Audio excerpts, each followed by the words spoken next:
ক্লায়েন্টের এগেনস্টেও কয়েকটা ফাইল হতে পারে।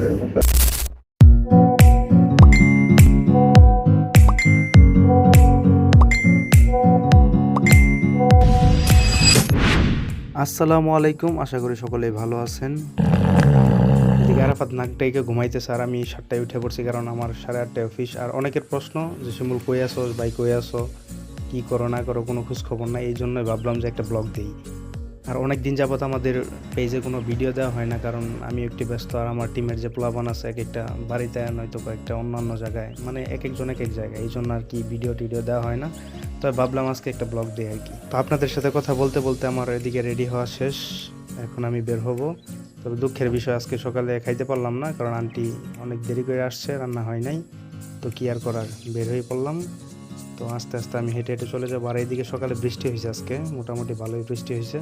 আর আরেকটা কথা, অনেকে ভাবতে পারে যে ভাই তুমি হঠাৎ করে এরকম পাঞ্জাবি পরা, টুপি পরা এরকম চেঞ্জ। আর এইটার বিষয় হচ্ছে যে আমার যে সিও স্যার আছে, ওনার কথা হচ্ছে তুমি কাজ কম করো নো ম্যাটার, কিন্তু 5 ওয়াক্ত নামাজ এবং কি আমল করতে হবে প্রতিদিন। আর এই আমাদেরকে পড়ানোর জন্য 2টা হুজুরও রাখছে, এখানে আরবিও পড়ায়। প্রতিদিন মেবি 4 থেকে 5টা আর কি বেস করা।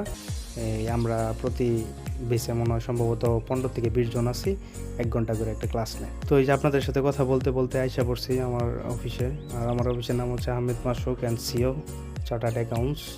তো এটা আসলে কর্পোরেট অফিস, কিন্তু আমাদের অফিসে যদি মানে পরিবেশ দেখেন তাহলে বলবেন যে না, এখানে মনে হয় সম্ভবত সব কৌমি আর স্টুডেন্ট। আসলে এখানে সব জেনারেলের স্টুডেন্ট। এখানে যদি এমপ্লয় থাকে 100 এর মধ্যে 99% স্টুডেন্টই হইল জেনারেলের, কিন্তু সবার পরিবেশ হচ্ছে হুজুরদের মতো, একদম আলেম উলামাদের মতো। এই পরিবেশটা আমার কাছে ভালোই লাগে।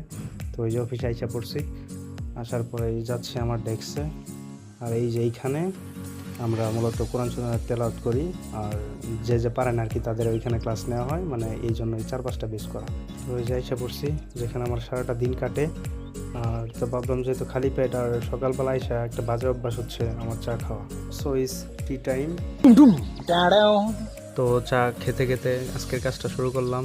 কালকের একটু হাতে কাজ ছিল, ভাবলাম এটা যত তাড়াতাড়ি সম্ভব করে শেষ করি। আর এই সেক্টরে আপনি যত বেশি কাজ করবেন, আপনার স্যাররাও আপনার প্রতি তত বেশি খুশি থাকবো। আর কাজের কোনো বিকল্প নাই, তাই কাজে কোনো ফাঁকিবাজি নাই, কাজ আগে তারপর এটা পরে।